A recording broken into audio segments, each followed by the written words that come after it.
Hello po mga kapatid, isang pinagpalang umaga na naman po sa inyong lahat at sa ating lahat mga kapatid. Pinagpala na naman tayo ng Diyos dahil ginising niya tayo ng maayos, malakas ang katawan, binigyan ng isang pagkakataon na magawa yung mga dapat nating gawin at lalong lalo na magawa itong ating gawain para makinig, mag-aral, magbasa ng kanyang salita.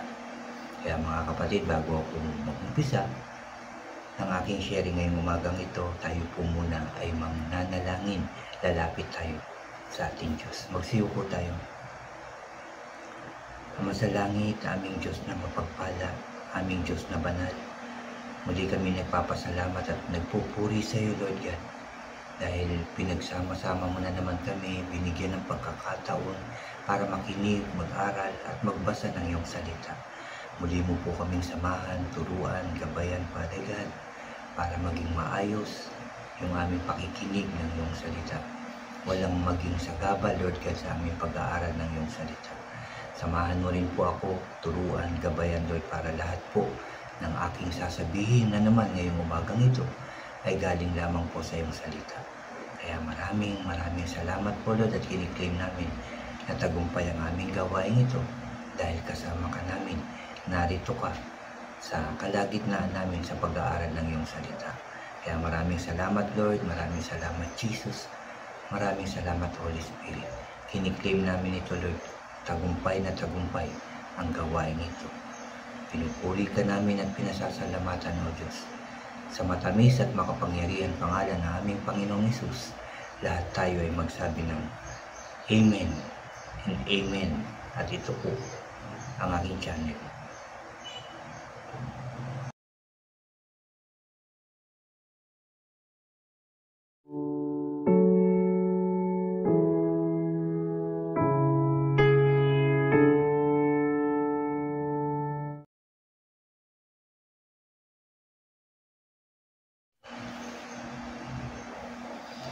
Hello po ulit. Ulitin ko lang mga kapatid, isang pinagpalang umaga po sa ating lahat. Bago ko po ituloy yung aking sharing ngayong umagang ito, anyayahan ko lang po yung mga bago dyan sa aking channel na huwag niyo pong kalimutan na mag-subscribe.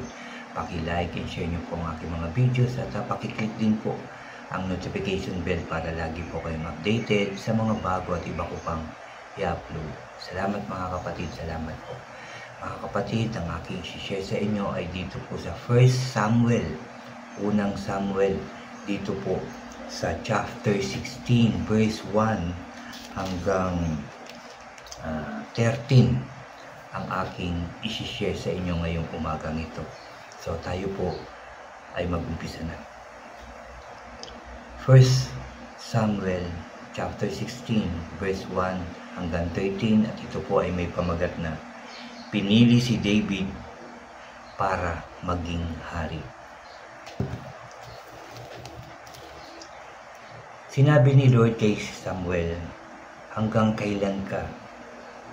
Hanggang kailan ka ba magdadalamhati para kay Saul? Nireject ko na siya bilang hari ng Israel ngayon.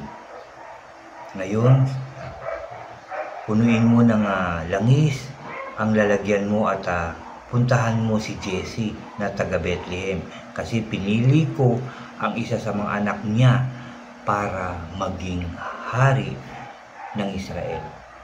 Sumagot si Samuel, paano ko po gagawin yun?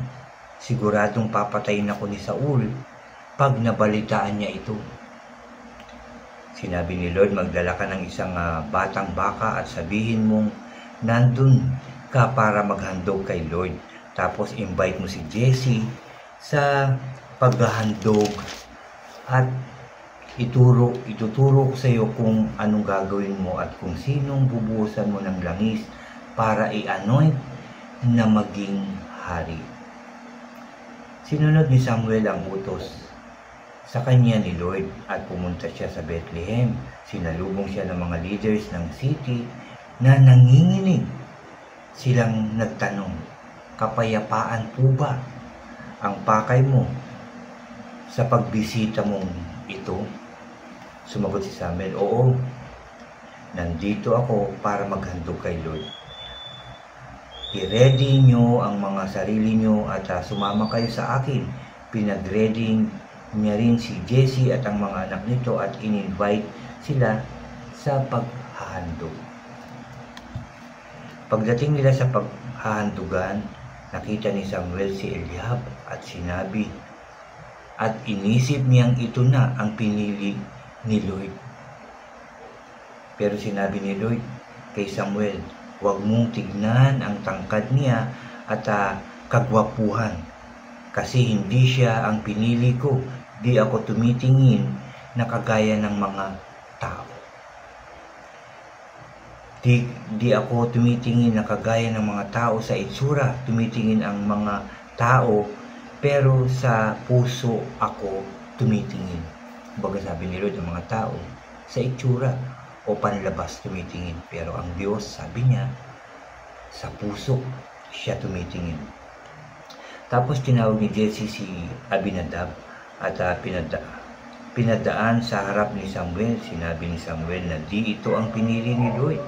Sinunod naman niya si Shammah, pero sinabi ni Samuel na di rin ito ang pinili ni Lord. Isa-isang pinadaan ni Jessie sa kaharapan ni Samuel ang 7 nitong anak na lalaki pero sinabi kay Jessie na wala sa mga ito ang pinili ni Lord. Tapos tinanong ni Samuel si Jessie, may iba ka pa bang anak? Sumagot si Jessie, may bunso pa po, pero nagpapastor siya sa mga tupa. Sinabi ni Samuel, ipasundo mo siya, di natin sisimulan ang paghahandog hanggat di pa siya dumarating. Kaya pinasundo ni Jessie si David. Gwapong binatilyo ang bunso niyang anak, malusog ang katawan at maganda ang mga mata. At sinabi ni Lord kay Samuel, siya ang pinili ko, buhusan mo siya ng langis. Kinuha ni Samuel ang sungay na lalagyan ng langis at binuhusan ng langis si David sa harapan ng mga kapatid niya. At mula noon, lumukob kay David ang espiritu ni Lord. Tapos umuwi na si Samuel sa Rama. Salamat sa salita ng ating Diyos. Dito mga kapatid, alam na kagad natin kung ano yung gustong sabihin ng Diyos sa atin. Hindi siya tumitingin dun sa panlabas na anyo. Minsan tayong mga tao, sinabi rito na ang tao ay tumitingin sa panlabas na anyo. Pero siya, sabi niya, sa puso. Sa puso mismo siya tumitingin kung ano yung nilalaman nito. Kung meron ka bang mabuting puso, malinis na puso, yan ang tinitingnan ni Lord. Hindi yung matangkad, sabi rito, guwapo, di ba? Kung ano yung meron ka sa buhay, kung mayaman ka ba, o mahirap, o marami kang ari-arian, o ano man yung natapos mo, mga degree, no? Kahit gaano yan katataas, gaano yan karami, hindi dyan tumitingin ang ating Diyos. Tumitingin siya, ulitin natin, tumitingin ang Diyos sa puso ng bawat tao. Kaya ang dapat natin tinitignan din bilang mga tao ay yung puso ng tao. Kung mabuti ba siya, kung matalungin ba siya, kung maayos ba siya magsalita, yung hindi siya nakakasakit sa pananalita niya. Doon tayo titingin mga kapatid. Hindi yung, ay nako, maraming ano yan, makasalanan yan eh. Yes, sino ba naman ang hindi makasalanan? Sino ba naman ang hindi nagkasala? Paano kung nagbago na siya? Diba? Paano kung binago na siya ng Diyos? Paano kung inayos na yung buhay niya? Nilinis na siya ng Diyos, inayos na, diba? Pero ganun pa rin ang pananalita natin. Dun sa taong yun, nagkakasala tayo kasi nanghuhusga tayo ng tao. Paano magiging malinis ang iyong puso kung panghuhusga ang laman nito? Kung galit ang laman nito, kung kayabangan ang laman nito, di ba po? Hindi yun magiging malinis. Kaya dito, gawin natin ito sa buhay natin mga kapatid. Kilalanin natin ang Diyos. Paano makikilala? Manalangin, humingi ng tulong sa Diyos, at magbasa ng kanyang salita. Araw-araw, basahin natin ito. Kahit sabihin natin, nabasa ko na eh. Isang taon, binasa ko nga yan lahat. Ulitin natin. Maraming sasabihin pa ang Diyos sa atin. Marami pa tayong matutuklasan. Marami pa tayong malalaman sa pamamagitan ng salita ng ating Diyos. Diyan natin siya makikilala.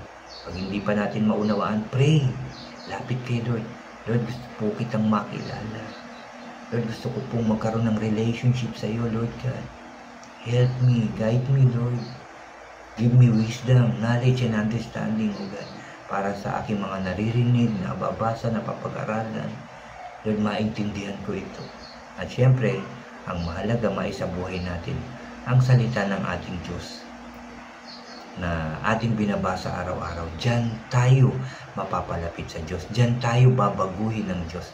Pag nakita ng Diyos na yung puso natin, gustong-gusto natin siyang makilala.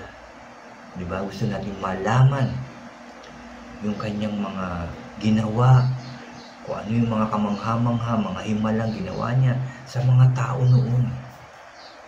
Yan ang ating gawin, mga kapatid. Yan ang ating ipanalangin palagi. Na makilala natin siya. Lalo-lalo na malaman natin yung ginawa ng Panginoong Hesus.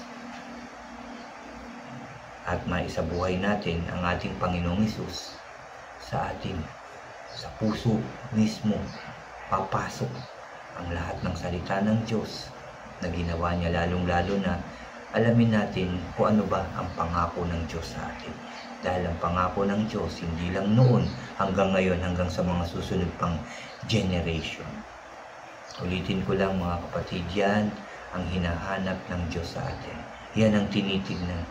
Kaya ipanalangin natin, Lord, ako din, Lord. Linisin mo rin ang aking puso. Gawin mo rin maging mabuti ang aking puso, isipan at buong pagkatao, Lord. Gusto ko po, kagaya ni David, piliin mo rin ako. Tawagin mo rin ako, Lord God, para maging karapat. Dapat akong tumawag sa iyo na Ama. Para maging karapat dapat ako sa lahat ng pagpapala. Maging karapat dapat ako na iyong tawagin para maglingkod sa iyo. Yan ang ating ipagdadasal. Yan ang ating hihingin sa ating Diyos. Yun nga yung paghingi natin ng tulong, yung wisdom, knowledge, and understanding para sa lahat, lalo-lalo na sa kanyang salita, para lubusan natin itong maintindihan. Kasi pag naintindihan natin yung salita ng Diyos, maisa sa buhay na natin ito.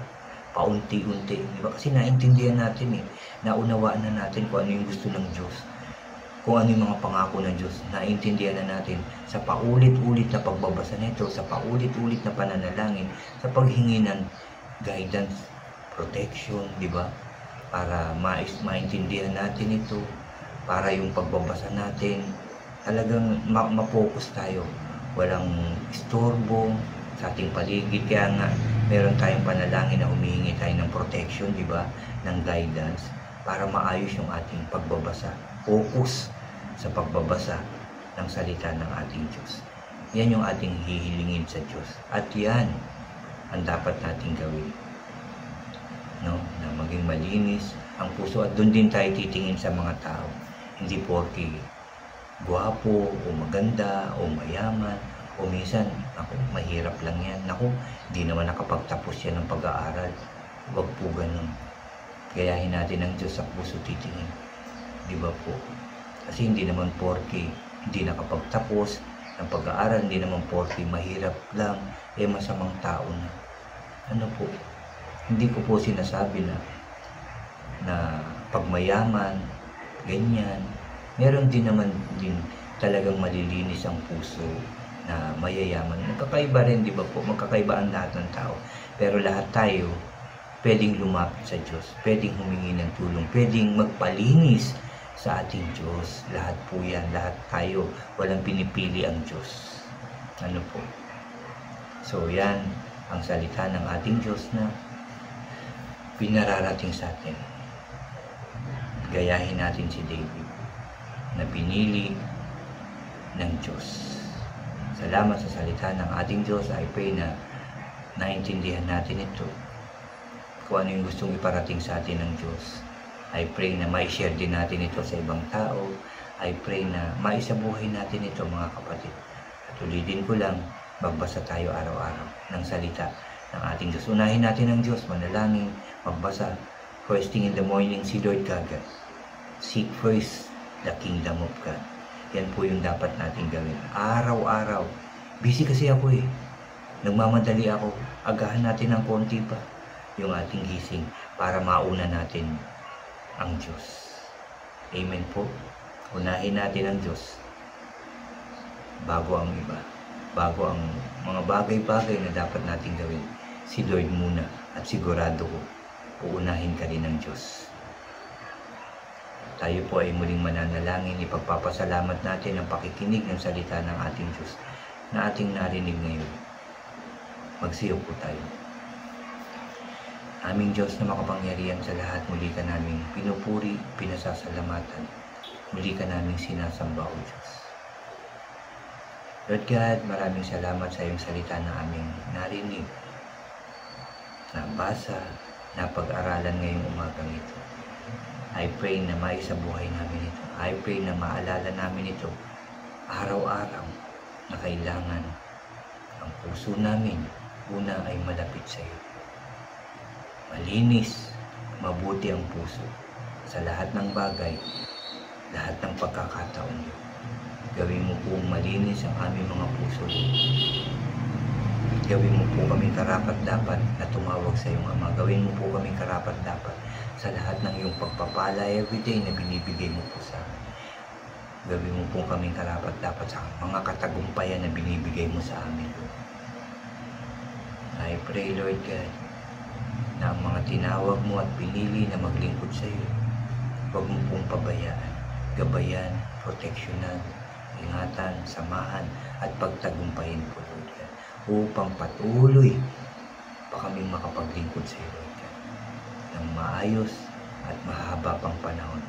Sa pangalan ng Panginoong Hesus, huwag mo po kaming pabayaan at ang lahat ng nakikinig ng iyong salita, lahat, Lord God, ang mga taong gusto kang makilala, lumalapit sa iyo, gusto magkaroon ng intimate relationship sa iyo, Lord God. Lord, abutin mo po sila.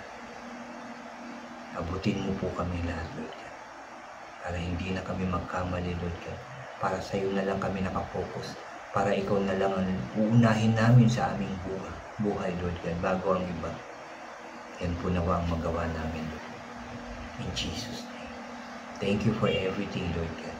Sa iyong kabutihan, sa iyong pagmamahal, sa iyong pagpapala, sa iyong pagbigay ng kalakasan, sa iyong pagbigay ng kagalingan sa lahat ng may sakit at karamdaman.